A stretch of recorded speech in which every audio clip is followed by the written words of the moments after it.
queridos, a paz, boa tarde, chegamos, estamos ao vivo, pelo menos o Instagram tá me falando, estamos ao vivo.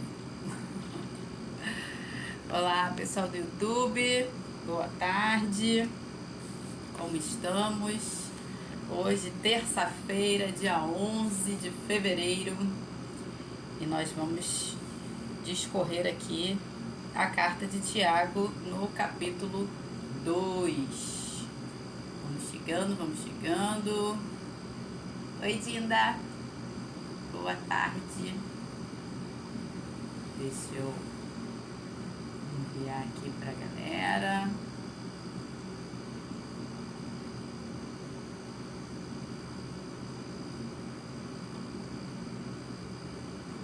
Vamos começar. Pega aí papel e caneta.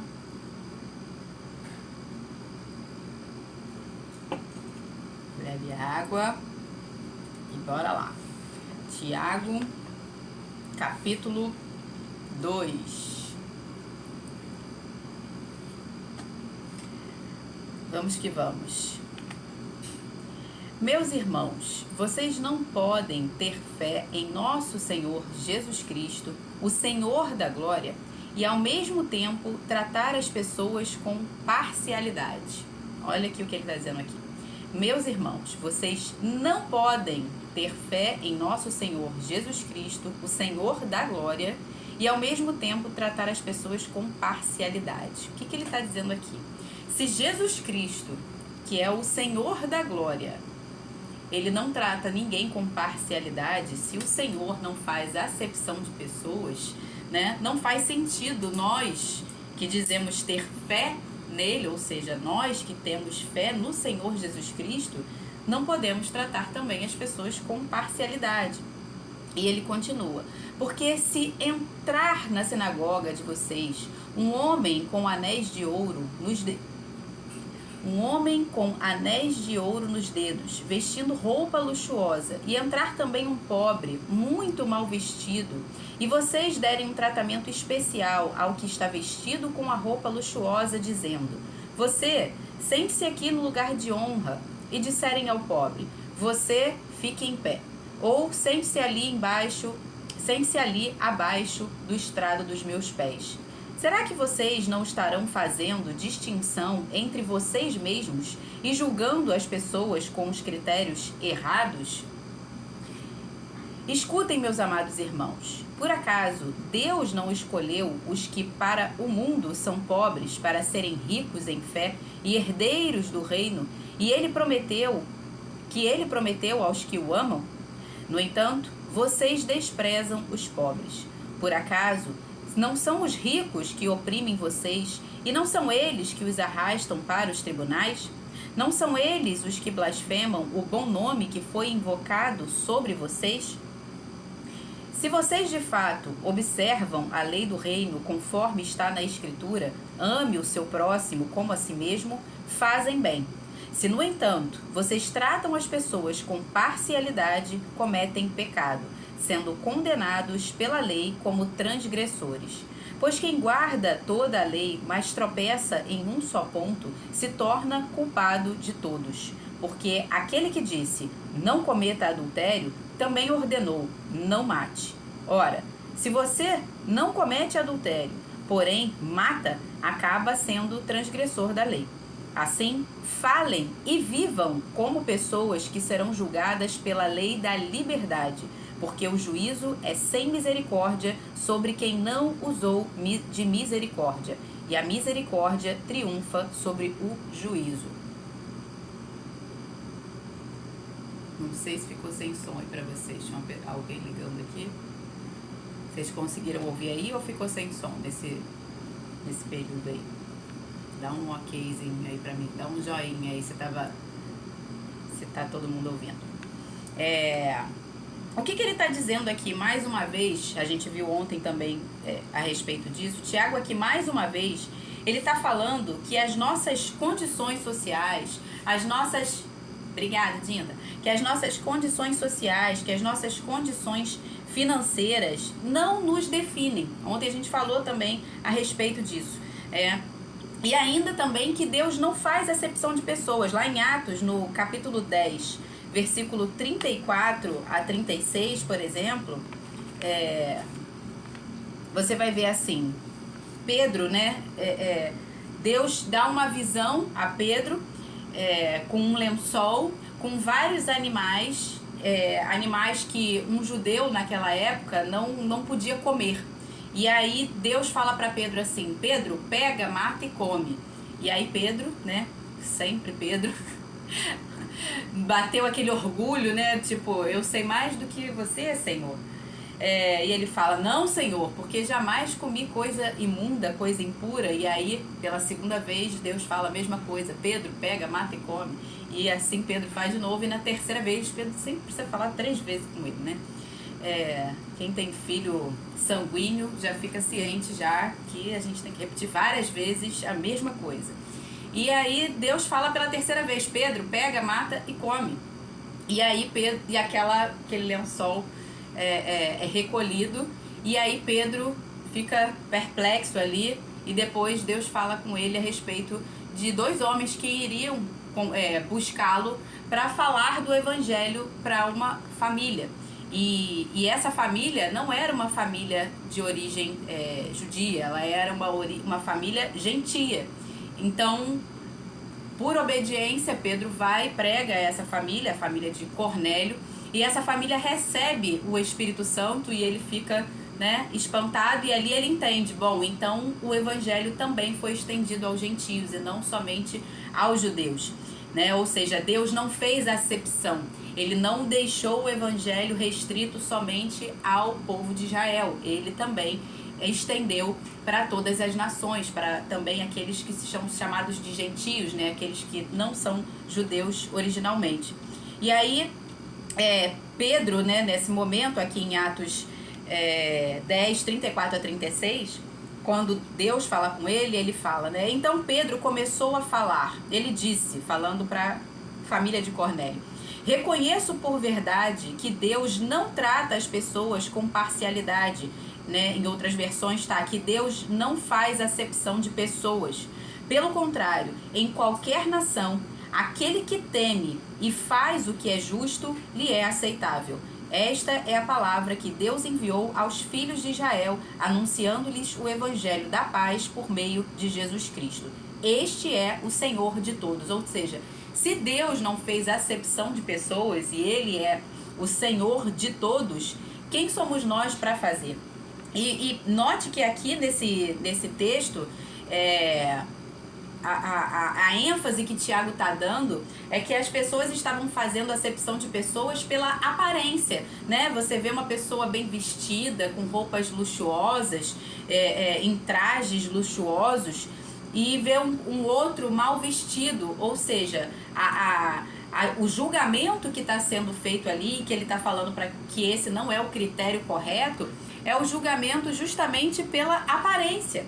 E a palavra fala também em Romanos 2, de 1 a 11, eu vou ler aqui também rapidamente, Paulo fazendo a mesma observação, né? Ele fala com relação ao juízo, aqui com relação a uma outra coisa, não com relação ao status social ou com relação ao status financeiro, mas ele também falando aqui com relação a pecado, que às vezes as pessoas fazem distinção entre pecado e pecado, achando que um tá tudo bem e o outro não, o outro é considerado um pecado absurdo. E aí Paulo vem resumindo isso, trazendo fazendo esse condensado ali, juntando tudo que estava sendo dito e declara isso aqui. Por isso, você é indesculpável quando julga os outros, não importando quem você é. Pois naquilo que julga o outro, você está condenando a si mesmo, porque pratica as mesmas coisas que condena, né? Quando você fala que alguma coisa que alguém fez é pecado, e aí você vai lá e comete o mesmo pecado que ela, ou você condena uma coisa que não é aquilo que você está cometendo, mas é aquilo que você comete, você vai lá e passa a mão na cabeça, na sua própria cabeça e fala, não, tá tudo bem, isso aí não tem nada a ver.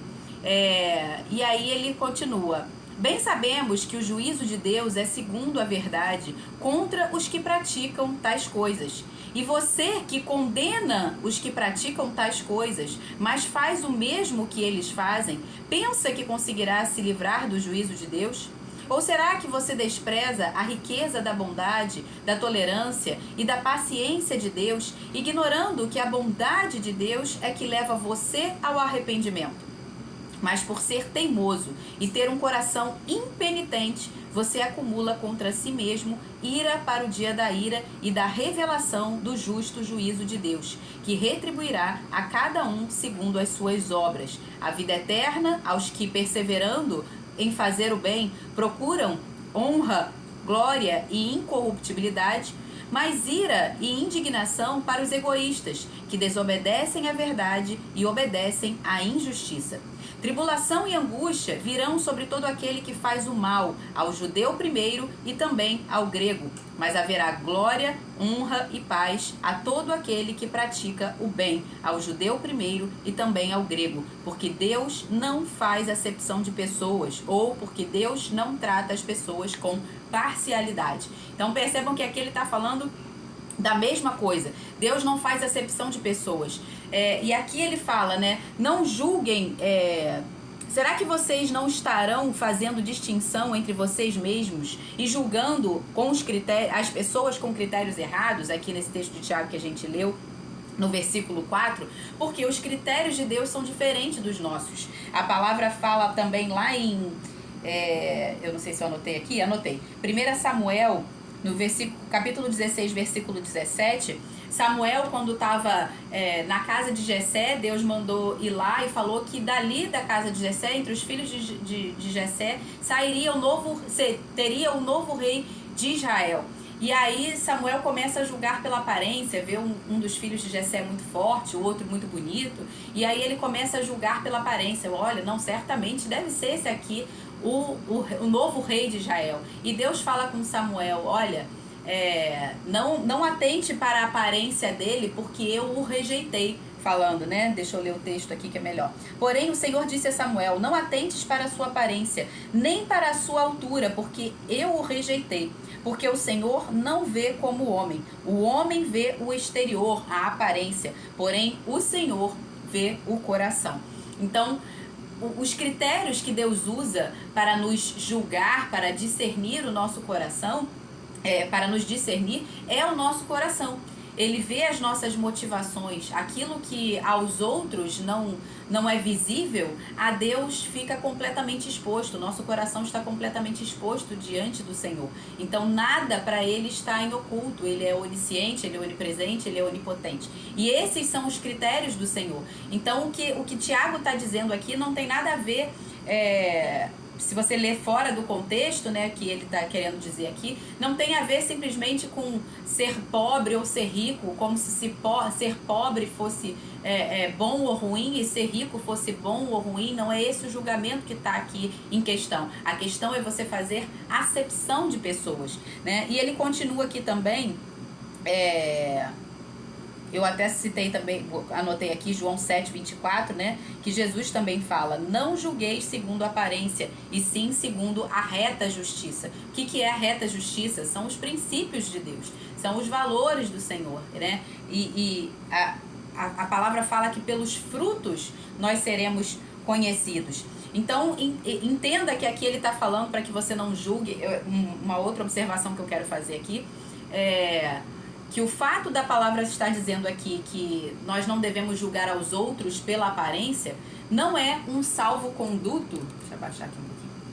Não é um salvo-conduto para você descuidar da sua aparência, para você descuidar das suas vestes, tá? Para você achar que nossa aparência é algo sem importância. Não é disso que se trata aqui. A gente também não pode tomar aqui, a gente tem que tomar muito cuidado com toda a palavra de Deus com relação aos extremos, senão a gente cria doutrina onde não há doutrina. A gente cria blasfêmia, a gente blasfema a palavra de Deus ou cria blasfêmias de acordo com a própria palavra de Deus. Então, a gente precisa tomar muito cuidado em entender o contexto, não só do texto que se está lendo, mas o contexto de toda a Bíblia e daquele tempo especificamente. Então, tudo a gente precisa olhar, não de maneira ali, pequenininha, não, então é isso aqui. Não, a gente tem que olhar de maneira mais expansiva, tá? E entender todo o contexto. Então, ele não está dizendo aqui que a aparência não é importante. Ele só está dizendo que você não deve julgar por esse critério. Por isso a palavra fala que a gente não pode julgar os outros, porque nós seremos julgados na mesma medida que nós julgarmos os outros. Então, se a medida que você está usando para julgar o outro é a aparência, você também vai ser julgado pela sua aparência. Se você está julgando o outro pela situação financeira dele, você também vai ser julgado pela sua situação financeira. Se você está julgando o outro pelo pecado que ele cometeu, você também será julgado pelo pecado que você está cometendo, né? Porque todos pecamos de alguma forma. Então, como dizia a vovó e mamãe, né? Todo mundo tem um telhado de vidro. Então não dá pra gente ficar atacando pedra no telhado dos outros. Então não julgue para você não ser julgado. E o não julgar aí é no sentido de você não condenar. Não significa que você não tenha que discernir todas as coisas. A Bíblia fala que nós devemos discernir todas as coisas, mas nós não podemos julgar, nós não podemos condenar, tá? Deixa eu ver aqui se eu falei tudo. E por que a gente também não pode descuidar da nossa aparência? Porque nós somos filhos, nós somos embaixadores do reino. Então a nossa aparência é importante, mas esse não é o critério de julgamento. Esse não é o critério para a gente fazer qualquer tipo de acepção, ok? A gente não deve fazer acepção de pessoas de maneira alguma. Então a nossa aparência, a gente pode e deve usar a nossa aparência para glorificar. Apesar da nossa aparência não nos definirem diante de Deus, né? Nós definindo a nossa aparência, nós estamos glorificando a Deus. A forma como a gente define a nossa aparência, como a gente escolhe as nossas roupas, como a gente escolhe os nossos acessórios, como a gente se veste, como a gente se porta, como a gente se comporta diante das pessoas, a gente também pode glorificar a Deus ou não. Tá? E isso não tem nada a ver com riqueza ou pobreza, ok? Porque você pode não ter condições financeiras e ainda assim aprender como se vestir de maneira, uma maneira que glorifique ao Senhor, né? Porque você pode dizer, eu não tenho dinheiro, e aí por isso vai ser a justificativa para você andar com roupas indecentes, por exemplo, né? Então não justifica. Ok? Independente de você ser rico ou você ser pobre, as suas vestes devem honrar e glorificar ao Senhor. E aqui lembrando que toda vez que a palavra cita o rico nesse contexto de finanças, que ele está falando aqui, né? Não são os ricos que levam você ao tribunal e aí você pode bloquear sua mente e entender assim, então ser rico é pecado.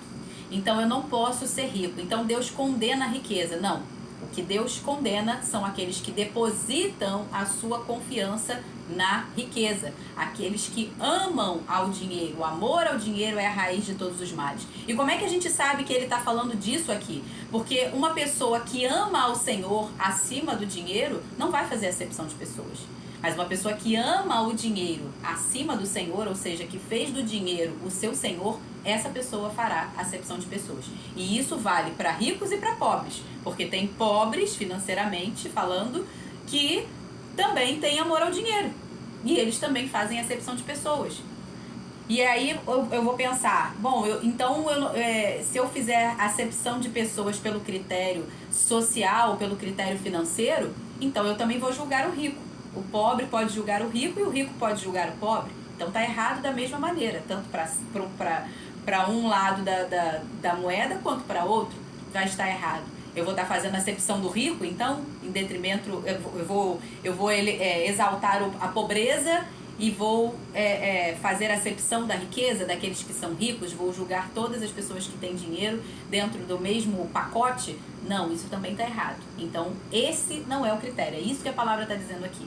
Esse não é o critério para que vocês possam julgar, para que vocês discernam as coisas. Não é pela aparência, não é pelo status social, não é porque alguém cometeu um pecado e você deliberadamente vai lá e exclui aquela pessoa e não tem misericórdia. Ele está falando aqui, porque o juízo é sem misericórdia sobre quem não usou de misericórdia. Então, se você julga por esses critérios, que são critérios que não estão sendo usados, não são imbuídos de misericórdia, você vai ser julgado da mesma forma. E o que é a misericórdia? Misericórdia é quando a gente merece um determinado castigo e Deus usa de misericórdia e nos livra daquele castigo. Não foi isso que Deus fez na cruz do Calvário em Cristo Jesus? Deus usou de misericórdia para conosco.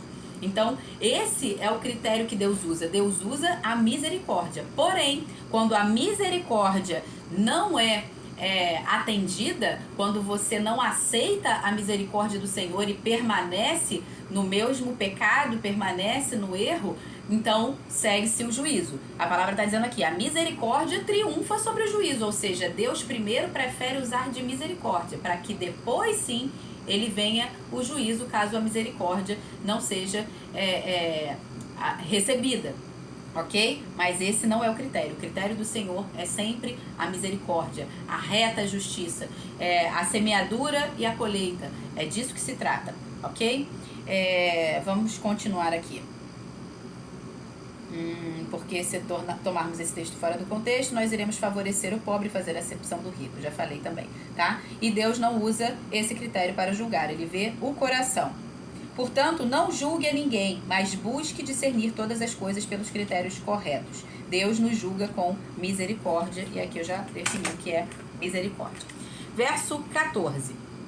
Meus irmãos, qual é o proveito se alguém disser que tem fé, mas não tiver obras? Será que essa fé pode salvá-lo? Olha aqui, parece que ele mudou de assunto de novo, né? Sempre que você está lendo o livro de Tiago, parece que ele está trocando de assunto toda hora. Ele está falando de não fazer acepção de pessoas e, de repente, meus irmãos, qual é o proveito se alguém disser que tem fé, mas não tiver obras? Ele não mudou de assunto, ele continua com o mesmo assunto, porque lá no versículo 1, ele falou o quê? Meus irmãos, vocês não podem ter fé em nosso Senhor Jesus Cristo, o Senhor da glória, e ao mesmo tempo tratar as pessoas com parcialidade. Então ele está dizendo aqui, meus irmãos, qual é o proveito se alguém disser que tem fé em nosso Senhor Jesus Cristo, mas não tiver obras? De que obras ele está falando aqui? Justamente dessa, né? Quando você crê em Cristo, o que você vai fazer? Você vai fazer acepção de pessoas? Você vai tratar as pessoas com parcialidade? Não, você vai tratar de acordo com como Cristo nos tratou. Então, se você diz que você tem fé no Senhor Jesus Cristo, então não faz sentido você fazer acepção de pessoas pelos critérios errados, não faz sentido você julgar as pessoas pelos critérios que não são os critérios que Deus usa, pelos critérios que Cristo usou para nos julgar, que Cristo usou para nos salvar.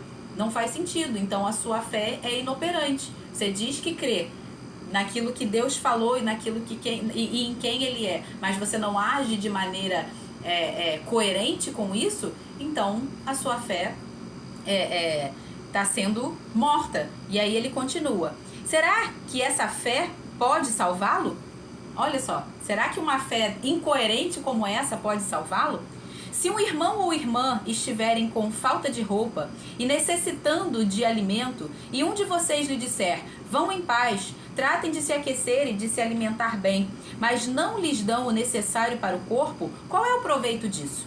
Assim também a fé, se não tiver obras, por si só está morta. Mas alguém dirá, você tem fé e eu tenho obras. Mostre-me a sua obra sem fé, mostre-me essa sua fé sem as obras, e eu, com as obras, lhe mostrarei a minha fé. Você crê que Deus é um só? Faz muito bem. Até os demônios creem e tremem. Seu tolo, você quer ter a certeza de que a fé sem obras é inútil? Por acaso não foi pelas obras que Abraão, o nosso pai, foi justificado quando ofereceu seu filho Isaque sobre o altar? Você percebe que a fé operava juntamente com as obras e foi pelas obras que a fé se consumou? E se cumpriu a escritura que diz, Abraão creu em Deus e isso lhe foi atribuído para a justiça. E ele foi chamado amigo de Deus. Assim, vocês percebem que uma pessoa é justificada pelas obras e não somente pela fé.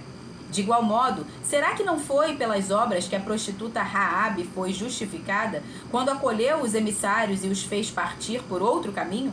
Porque assim como o corpo sem espírito é morto, assim também a fé sem obras é morta. Como é que você vai dizer que tem fé se a sua fé não produz resultado? Como é que você vai dizer que tem fé no Senhor Jesus Cristo se a sua fé não produz frutos? É isso que ele está dizendo aqui. Porque a fé, ela é o início. A palavra de Deus diz que a fé vem pelo ouvir e o ouvir a palavra. Mas a palavra também fala que pelos frutos nós seremos conhecidos. Então, entre a fé e o fruto, tem uma coisa chamada ação. Tem uma coisa chamada obras. É aquilo que nós fazemos e aquilo que nós demonstramos ser é que vão gerar os nossos frutos, vão gerar os nossos resultados. E é isso é a consumação da nossa fé. Como é que Jesus consumou a sua fé? Através da sua morte e ressurreição. Ou seja, foi uma ação. Jesus, enquanto esteve entre nós, ele, o tempo todo, ele demonstrou a sua fé. Qual era a fé que ele tinha? Que ele era o Filho de Deus e que ele veio a este mundo com o propósito de nos salvar, de morrer por nós e nos salvar. Essa era a sua fé. E como ele fez para consumar a sua fé? Através de obras. Não só a obra final dele lá com a morte e a ressurreição, mas com todas as suas obras, curando os enfermos, expulsando os demônios, libertando os cativos.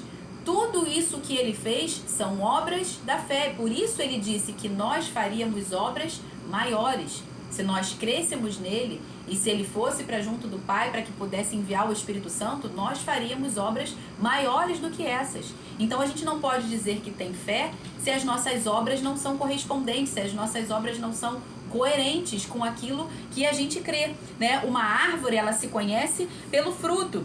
Em Mateus 7,16, Jesus disse isso: pelos seus frutos conhecereis. Né? Quando você vê, e aqui ele estava falando com relação aos falsos profetas, por exemplo. Então, como é que você sabe que uma pessoa crê de fato naquilo que Deus disse, naquilo que a palavra de Deus diz, naquilo que Jesus disse? É quando ela obedece. É quando ela age de maneira coerente, quando a sua vida demonstra os frutos daquilo que ela está fazendo com relação àquilo que ela ouviu, daquilo que ela está sendo com relação àquilo que ela ouviu. Então, o que difere? Aí ele, olha como é que ele pergunta aqui, né? Ele fala assim, cadê? Onde é que tá? Você crê que Deus é um só? Faz muito bem, até os demônios creem e tremem. Por que ele está falando isso aqui? Porque se você for olhar o que nos difere, o que difere a nossa crença ou a nossa fé no Senhor e a fé dos demônios, a crença dos demônios, porque ele está falando aqui que os demônios creem e tremem, né? Então, peraí, você diz que crê, ok, até os demônios creem e tremem. Então, o que difere a sua fé da crença dos demônios? O que difere a sua crença, o fato de você dizer que crê, dos demônios que creem? Qual é a diferença entre você e eles? São as obras, porque os demônios creem, mas olha as obras dele. Aí você diz que crê, e quais obras que você está praticando? São as mesmas dos demônios ou são as mesmas que Jesus fez? Então você percebe que o que difere não é a nossa crença, e sim as nossas obras? E aqui um detalhe importante, ele não está falando de obras da lei, como a gente vai ver Paulo, por exemplo, no livro de Gálatas, que muito provavelmente vai ser a nossa próxima carta, a carta aos Gálatas, Paulo condenando aqueles que estavam insistindo com aqueles que ele já havia ali instruído na palavra, de que eles deveriam voltar a praticar as obras da lei. Nós não estamos falando aqui de obras da lei, nós estamos falando aqui da lei da liberdade. Não é mais a lei dos profetas, a lei do Antigo Testamento. Não é disso que se trata. É de você usar da sua liberdade para ser um imitador de Cristo. Então essa é a lei da liberdade. Qual é a lei da liberdade? Cristo para a liberdade que Cristo nos libertou, para que nós não nos colocássemos novamente sobre o jugo da escravidão. Da escravidão de quem? Do pecado. De nós mesmos, para que nós não andássemos mais de acordo com a vontade da nossa carne. Então é de acordo com essa lei da liberdade que ele está falando aqui. Ok? Então não é pra gente voltar a praticar obras da lei, não é disso, não é dessas obras que está se falando aqui. Está falando de obras que são coerentes com aquilo que o Senhor fez. Andar como ele andou. Se a gente crer nele Então a gente precisa andar como ele andou, obedecer ao que ele falou, tá? Então, onde é que eu parei aqui? Então a nossa fé ela não pode ser uma obra teórica, a nossa fé ela não pode ser uma fé teórica, ela não pode ser uma fé religiosa, ela precisa ser uma fé prática. A gente anda de acordo com aquilo que a gente ouve e pratica. Quando a gente vê lá em Mateus 7, de 24 a 26, a palavra diz o quê? Todo aquele, pois, 24 a 26, não, vou ler só o versículo 24 e o versículo 26. Todo aquele, pois, que ouve as minhas palavras, Jesus falando, e as pratica, será comparado a um homem prudente que edificou sua casa sobre a rocha. Versículo 26. E todo aquele que ouve estas minhas palavras e não as pratica, será comparado a um homem insensato que edificou sua casa sobre a areia. Então, a sua fé está firmada sobre a rocha mesmo? Então, a gente precisa praticar. Se a gente diz que a nossa fé está em Cristo, que é a rocha, então eu preciso praticar o que Ele falou, o que Ele mandou. Senão, a nossa fé está firmada em areia, em religião, em teorias, e não na prática da palavra, tá? E é triste porque nós, os filhos de Deus, aqueles que verdadeiramente creem em Cristo, deveríamos ser aqueles que mais têm resultados positivos, aqueles que mais têm frutos na palavra de Deus, de pessoas que se convertem através da nossa vida e do nosso testemunho, resultados na vida em todas as áreas, na área financeira, na área relacional, na área da saúde, né, da forma como a gente cuida o nosso corpo. Nós, os filhos, deveríamos ser esses que manifestam a glória de Deus em todas as áreas da nossa vida. Deveríamos glorificar ao Senhor com todo o nosso corpo, toda a nossa alma, todo o nosso espírito, com tudo que há em nós. Nós deveríamos ser o povo de maior resultado, de mais frutos na terra, porque dar frutos para nós não é opcional, é obrigatório, porque a palavra fala que aquele que ele está lá cuidando, regando, podando e não dá fruto, esse vai ser lançado fora, vai ser lançado no fogo, uma clara referência ao inferno. Então dar frutos para o Filho de Deus não é opcional, é obrigatório, porque senão a sua fé é incoerente. Não tem como você dizer que crê se você não dá frutos. Então nós deveríamos ser aqueles que mais dão frutos, aqueles que mais dão resultado, aqueles que mais prosperam, aqueles que mais salvam, aqueles que mais curam, aqueles que mais realizam as boas obras. Mas infelizmente não é isso que acontece. Na maioria das vezes a nossa fé é só teórica, né? Vou dar aqui alguns exemplos e fazer algumas perguntas, e esses exemplos eu não estou falando isso para condenar você, eu estou fazendo perguntas para nos fazer refletir, porque isso também vale para mim, né? Por exemplo, coisas que a gente crê e que a gente não vive de modo coerente. Vou dar um exemplo. A gente crê quando Jesus diz assim, o seu corpo é templo do Espírito Santo. Quando a palavra fala, né, que o nosso corpo é templo do Espírito Santo, nós cremos. Não, o nosso corpo é templo do Espírito Santo. Eu creio nessa palavra. Será que a gente crê mesmo nessa palavra? Porque se a gente cresce nessa palavra verdadeiramente, por que a gente não crê, então, que o nosso corpo é templo do Espírito Santo e a gente não se alimenta de maneira adequada? Por que a gente bebe refrigerante? Por que a gente come salsicha? Por que a gente não faz atividade física? E isso vale para mim também. Eu não estou falando aqui como uma mera expositora, como alguém que está aqui para condenar ninguém. Eu estou falando, em primeiro lugar, comigo, né? Eu creio que meu corpo é templo do Espírito Santo, então se eu tenho fé nisso, por que eu não uso a minha fé para andar de modo digno, com essa afirmação, com essa declaração? A palavra declaração é muito fácil eu falar assim, né? Eu começo a fazer várias declarações. Eu declaro, o meu corpo é templo do Espírito Santo, eu sou cheia do Espírito Santo, os meus filhos são profetas nações, a minha casa, a minha família será reconhecida como família bendita do Senhor. É muito fácil eu fazer várias declarações dessa, mas a gente esquece o que é declarações. Olha o que a própria palavra fala, declarações, é declarar ações. Não adianta eu só falar se eu não estou agindo, se as minhas ações não correspondem com aquilo que eu falo. Então eu digo que o meu corpo é templo do Espírito Santo, mas eu trato o meu corpo como uma lata do lixo? Eu como qualquer coisa que não glorifica o Espírito Santo que há em mim? Entende? Eu digo que o meu corpo é templo do Espírito Santo, ou até vou falar, vou pensar, vou ser mais cruel ainda comigo. Preciso disso. Eu vou dizer, não, o meu corpo é templo do Espírito Santo, então eu vou cuidar do meu corpo, eu vou tirar essas pelancas aqui, ó.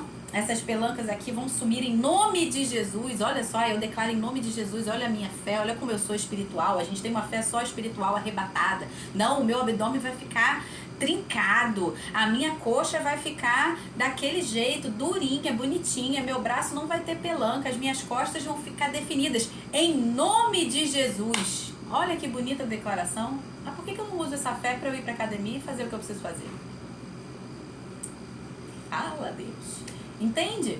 Então, é uma fé arrebatada que acha que é meramente espiritual. Sim, a fé é espiritual, mas nós vivemos no mundo real. E as nossas ações têm que andar de acordo com aquilo que a gente crê.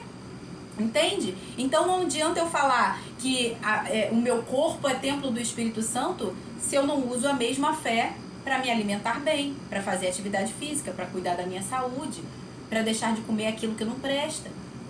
É incoerente essa fé. Então ele está falando aqui, como que eu posso dizer que eu creio no Senhor Jesus Cristo se eu não ando de acordo? Se a minha fé não tem obras que correspondam com aquilo que eu digo que crê. Outro exemplo. O Senhor vai me curar. Eu creio em nome de Jesus. Amém. Você crê mesmo que o Senhor vai te curar? Então por que não usou essa fé antes? Para não ficar doente. Para cuidar da saúde. Para fazer aquilo que precisava ser feito, como eu acabei de falar. Seu corpo é templo do Espírito Santo. Então, se você ficou doente, na maioria das vezes, eu não estou falando que são todas, é óbvio que o Deus vai nos curar. Jesus andou por essa terra curando os enfermos, libertando os cativos, e nós vamos fazer as mesmas obras que ele. Mas por que a gente não usa essa fé desde o princípio para viver a nossa saúde de maneira adequada, para que a gente não fique doente? Por que a gente não usa a fé antes? Entende? É muito fácil a gente dizer que o Senhor vai curar em nome de Jesus. Mas por que você não parou de beber refrigerante? Por que você não parou de comer salsicha? Por que você não parou de se alimentar mal? Para você botar em prática a fé que você diz que tem. Para você não usar das obras para manifestar a sua fé, para que você não ficasse doente. Entende? Deus vai usar de misericórdia, Ele vai curar. Mas Ele quer que a gente manifeste a nossa fé antes, no cuidado do nosso corpo, que é templo do Espírito Santo. Senão a nossa fé, sem as obras, é morta. Ok? Outro exemplo. Eu creio que o Senhor vai prosperar a minha família. Crê mesmo? Cremos mesmo? Mais uma vez, eu estou falando não como alguém que está falando como superior. Eu estou falando em primeiro lugar para mim. Ok? Como eu dei o exemplo aqui da academia, que eu não estou cuidando do meu corpo como deveria. Tá? Eu creio que o Senhor vai prosperar a minha família. Aí nesse caso eu vou falar para homens especificamente, né? Você crê mesmo? Por que você ainda não saiu para botar um currículo? Por que você não está estudando sobre finanças? Por que você não está estudando sobre administração? Por que você não está fazendo aquilo que precisa ser feito? Por que você não busca uma mentoria? Por que você não está buscando aprender sobre investimento? Por que você não está fazendo a sua parte? Como é que você diz que você crê que o Senhor vai fazer algo, sendo que Ele já fez todas as coisas? Agora o que você precisa é colocar em prática. É você quem age. Não adianta fazer declarações sem ações, ok? Você declara, mas você tem que agir de acordo. Ele já fez todas as coisas, a parte dele Ele já fez, você precisa fazer a sua. Ele já nos abençoou com todas as sortes de bênçãos nas regiões celestiais em Cristo Jesus. Como é que eu faço para poder acessar isso? Pratique aquilo que Ele mandou, cumprindo os princípios da palavra, né? Então, outro exemplo, eu creio que meus filhos são ensinados do Senhor, profeta às nações. O que você está ensinando para os seus filhos? Ensinados do Senhor, você é representante do Senhor, usa sua fé para você ensinar os seus filhos, ensina seus filhos a palavra. Você está andando com seus filhos de modo digno? Ou você está fazendo um desserviço para você mesmo lá na frente? Porque enquanto crianças, a palavra fala, ensina a criança no caminho. E aí você, enquanto está com a criança no caminho, porque depois ela não vai estar mais no caminho com você, ela vai seguir o dela e você vai seguir o seu. Então, enquanto ela está no caminho com você, o que você está ensinando? E aí hoje eu digo para meus filhos que tá tudo bem eu usar qualquer tipo de roupa. E aí lá na frente eu vou querer que ele ande de modo digno. Lá na frente eu vou dizer para ele que é indecente o tipo de roupa que ele usa. Então por que quando ele é pequeno eu já não ensino para ele, desde pequeno eu falo para ele, esse tipo de roupa não é adequada? Esse tipo de filme, esse tipo de música não é adequado? Por que eu deixo? Por que eu permito? E aí lá na frente eu digo assim, não, meus filhos serão ensinados do Senhor. Mas por que você não fez? Usou a sua fé para isso? Use a sua fé hoje para obedecer, para fazer aquilo que Deus mandou, que é instruir e ensinar os seus filhos no caminho do Senhor. Nós precisamos usar a nossa fé para isso. Ou é mais fácil eu entregar meu filho num celular e largar ele lá como a chupeta dos nossos dias, como a babá dos nossos dias, e deixar que a internet ensine aquilo que eu deveria fazer? Ou botar a culpa na escola e dizer que a escola está doutrinando seus filhos, mas quando seus filhos chegam da escola você não ensina e não combate aquilo que foi ensinado errado, não procura saber o que seus filhos aprenderam e ver o que você aprendeu hoje, vai lá, olha o livro, olha o caderno, vê o que ele está aprendendo e combate isso. E fala, olha, não, isso aqui que você está aprendendo está errado, não é assim que a palavra diz. E traz todo o pensamento cativo à obediência de Cristo. Traz todo o ensino que está vindo de fora cativo à obediência de Cristo. Isso é usar a nossa fé, essa é a ação da nossa fé. A fé sem obras é morta. Então eu preciso agir de acordo com aquilo que eu digo que, senão a minha fé é incoerente. E aí lá na frente, quando der tudo errado, como a gente viu ontem, né, falando, bem-aventurados são, vocês precisam ter por motivo de grande alegria ao passardes por várias provações, mas lembra? É a aprovação da vossa fé. Então não dá pra você dizer que todo o resultado errado que você teve é Deus provando sua fé. Não, foi você quem fez as escolhas de fé erradas. As suas decisões foram erradas. As suas obras foram erradas e resultou nisso aí. Ok? Então a gente não pode culpar ao Senhor daquilo que nós fazemos de errado. E se nós fizemos errado, nós temos que, no mínimo, dar o tempo para reverter aquela situação depois. Ok? Então, continuando. Outro exemplo. Eu creio que o Senhor pode transformar o meu casamento, a minha família. Crê mesmo? Então por que não usa a fé para abandonar a pornografia? Por que não usa a fé para aprender sobre casamento? Vai fazer um curso de casal, vai fazer uma mentoria sobre casal, vai aprender mais, vai ler livro. Vai fazer aquilo que é necessário fazer, vai desempenhar o seu papel como marido, vai desempenhar o seu papel como esposa, não inverta os papéis, não queira você homem fazer o papel da mulher, não queira você mulher fazer o papel do seu marido. O papel do marido é prover, governar, é direcionar a casa, a família, é o sacerdote do lar. Então mulher, não faça o seu papel de mulher sábia que edifica a sua casa, que cuida dos seus filhos, que instrui os seus filhos em casa. Esse é o nosso papel, então não o inverta. Não é para o homem estar em casa e a mulher do lado de fora trabalhando. Pode trabalhar? Pode fazer o que você quiser. Mas não diga que depois as consequências foram prova do Senhor, foi o Senhor provando a fé, porque não foi. Foram as nossas escolhas erradas. Então nós temos que ter paciência depois e perseverar depois quando a gente está colhendo esses resultados. E mudar a colheita, fazer uma nova colheita, ok? Não dá. Então, vocês percebem como a nossa fé não é prática? Como a nossa fé é só teoria? É uma fé arrebatada? É uma fé religiosa? Porque a gente diz que crê, mas a gente não age de acordo e depois a gente só quer exercitar a nossa fé para pedir socorro para Deus por conta das coisas erradas que a gente fez. Isso é uma fé morta. É uma fé que não tem obras que são correspondentes, ok? Então a gente não tem que viver a liturgia da fé. A gente tem que viver uma fé operante. Não seja somente ouvinte, mas praticante. Não é isso que a palavra fala? É isso que a gente precisa fazer, tá? Então, e a gente é tão... a gente, ao mesmo tempo que a gente tem uma fé incoerente, a gente tem uma fé conveniente. Né? Por exemplo, a gente diz que crê que o Senhor é o pão da vida. Então para que você come pão? Ele já é o pão da vida, para que você está comendo pão? Entende? Para que você está comendo pão então? Não deveria. O Senhor é o pão da vida, não coma pão. O Senhor é a água da vida. Para que você está pagando a conta de água? O Senhor é a luz do mundo. Para que você está pagando a conta de luz, então? Você percebe que a nossa fé não pode ser uma fé arrebatada, uma fé apenas espiritual? A gente precisa viver de modo coerente. Ok, eu creio que o Senhor é a luz do mundo, mas eu vivo nesse mundo. Então as minhas ações têm que ser correspondentes com aquilo que eu preciso para governar neste mundo, porque foi Ele que mandou a gente governar e dominar sobre todas as coisas neste mundo. Se não fosse para a gente estar aqui, Ele já tinha nos levado, Ele já tinha nos arrebatado. Então a gente precisa viver de acordo aqui, neste mundo, aqui e agora. Entende?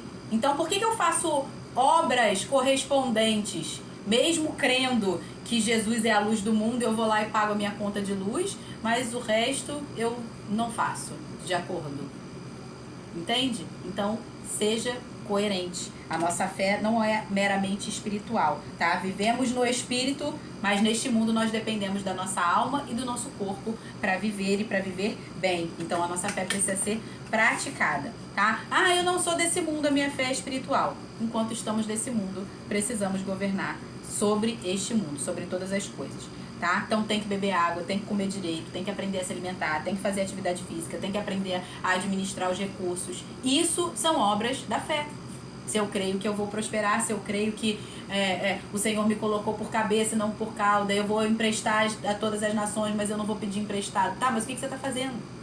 Aprende sobre finanças. O meu corpo é templo do Espírito Santo. Vai pra academia, vai malhar, vai comer bem, vai dormir de acordo, a quantidade correspondente na hora certa, no tempo certo, bebe bastante água. Cuida de acordo, que a sua fé seja coerente com as suas obras, ok? É a mesma coisa que eu falar assim, o Senhor vai fazer brotar aqui na minha casa um pé de laranja, uma laranjeira. Não bota a semente lá para você ver se vai crescer a laranjeira. Não vai. Isso é zombar do Senhor. Você percebe como que a gente zomba do Senhor com as nossas obras sendo incoerentes com aquilo que a gente diz, que a gente crê? E a palavra fala o quê? De Deus não se zomba. Tudo aquilo que você semear, você vai colher. Então, se você não cuida da sua saúde, o que você vai colher é doença. Por quê? Porque você disse que cria, que Deus era o Deus que curava, que Deus era que o Senhor habitava em você e que você era o templo do Espírito Santo, mas você não cuidou do seu corpo de maneira adequada. Então o que você vai colher não é saúde, é doença, porque as suas obras não foram de acordo. De Deus não se zomba. Não adianta você dizer que crê no Senhor, cuidar do seu corpo de qualquer maneira e depois achar que vai colher saúde. Não vai colher doença e vai colher morte. Tá se enchendo de açúcar, vai colher o quê? A esposa do diabo, diabetes. Se não for diabetes, vai ser alguma outra coisa. Então, vamos usar a nossa fé de maneira racional. A palavra fala que o nosso culto, ele é racional. Não é irracional, não é arrebatado, não é uma coisa, uau, não, tá tudo certo. Olha, Deus vai fazer. Eu creio em nome de Jesus. Vamos parar com essa incoerência. Isso é bipolaridade espiritual. Isso não tem nada a ver com fé. Ok? Porque eu falo uma coisa, mas faço outra. Isso é bipolaridade, isso é maluquice. De Deus não se zomba. A gente precisa crer e a gente precisa agir de acordo com aquilo que a gente diz crer. Ponto. É simples, a gente que complica. Eu complico, você complica, nós complicamos, vós complicais, eles complicam. Todos nós complicamos, mas Deus fez de maneira simples. Olha, é isso. Plantou, vai colher. É muito fácil, bem básico, tá? Então, eu até botei mais uma aqui, né? Eu creio que Deus vai usar alguém para me dar um carro de presente. A gente é crente assim. A gente é crente sem vergonha, desculpa o termo. A gente só quer receber, a gente quer uma fé que só recebe, que só recebe, que só recebe, mas que não faz nada. Não, eu creio que Deus vai mandar alguém para fazer uma oferta para eu pagar minhas contas esse mês. Não, eu creio que Deus vai mandar alguém que vai me dar um carro, que vai me dar uma viagem. A gente só quer a fé para receber. E quando é que Deus vai poder contar com a sua fé para você dar um carro para alguém? Quando é que Deus vai poder contar com a sua fé para você ofertar uma viagem na vida de alguém? E você pode ter certeza, essas pessoas, eu creio sim, já vi isso em vários lugares acontecendo, de pessoas, de pastores, de irmãos em Cristo, que receberam cargos de oferta, de presente, mas você pode ter certeza, antes deles receberem esses cargos de presente, eles ofertaram um ou mais cargos antes, ou para a obra do Senhor, ou para algum irmão, e eles colheram. Quer plantar um carro? Quer colher um carro? Planta um carro na vida de alguém. A fé é uma semente. Conforme você semeia, você colhe. Então use a sua fé como semente. Quando a palavra fala assim, que se tiverdes fé como a semente de mostarda, ele não disse fé do tamanho de uma semente de mostarda, como algumas versões está, e como alguns usam essa interpretação. Ele disse fé como semente, ou seja, você precisa plantar para você poder colher. Tem uma ação correspondente. Não planta não, não rega não cuida não poda não, para você ver se você vai colher. Não vai. De Deus não se zomba. A gente precisa fazer as coisas de maneira coerente. Eu preciso. Todos nós precisamos. Essa palavra é para mim, em primeiro lugar. Essa palavra é para todos nós, para que a gente pare de viver a nossa fé de maneira arrebatada, porque isso dá dando mau testemunho para os de fora. Porque a gente fala muito que crê, mas a gente não vive aquilo que a gente crê de fato. Então isso está sendo mau testemunho, falso testemunho. É mentira, é uma fé mentirosa. Ok? Isso é falso testemunho. Eu dizer que crer, mas não. Eu digo que creio, mas não vivo de acordo. Isso se chama falso testemunho. Isso é muito grave. Isso é muito sério. Ontem, quando eu estava estudando isso, eu fiquei falando sozinha aqui. Meu Deus. Porque é isso. É falso testemunho que a gente está dando. Se eu não vivo de acordo com aquilo que eu digo que creio, é falso testemunho. E é o nome do Senhor que está sendo envergonhado. É o nome do Senhor que está sendo blasfemado diante dos incrédulos por nossa causa. Amém? É uma palavra dura. Doeu em mim, em primeiro lugar. Não é uma palavra fácil, né, da gente digerir, mas é necessária, principalmente para os nossos dias. Estamos vivendo os últimos dias, dos últimos tempos, as últimas horas. Não é hora mais de brincadeira, como o vídeo que eu postei da Joyce Maia essa semana. Não é hora mais de brincar, é hora da gente viver a fé na prática, porque quem viver a fé na prática, quem perseverar até o fim, será salvo. Porque muitos vão ser tentados a apostatar da fé, porque tem uma fé somente teórica, não prática. Então, a gente precisa viver de acordo. Amém?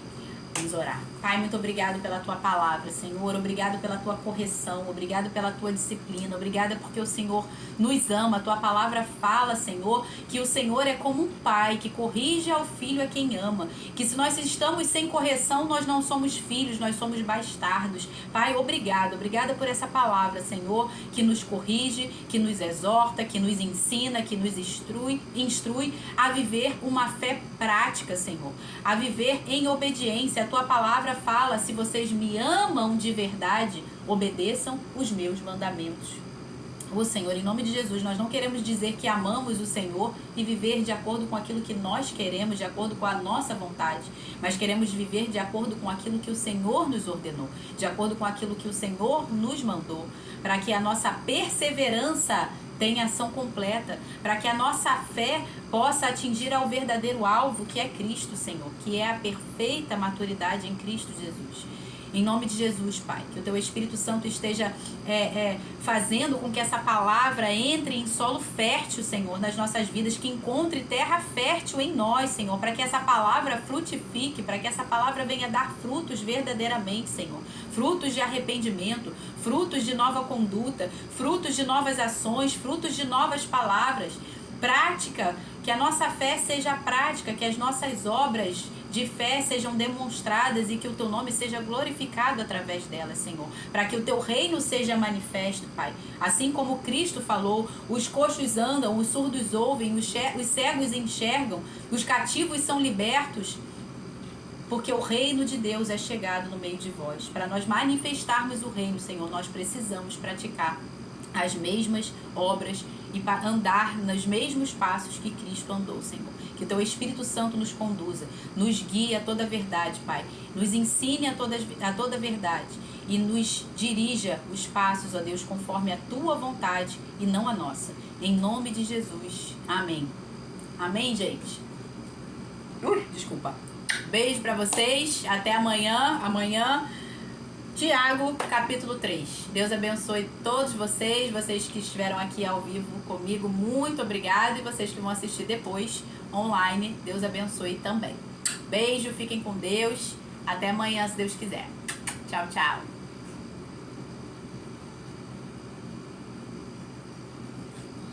Tchau, pessoal do YouTube.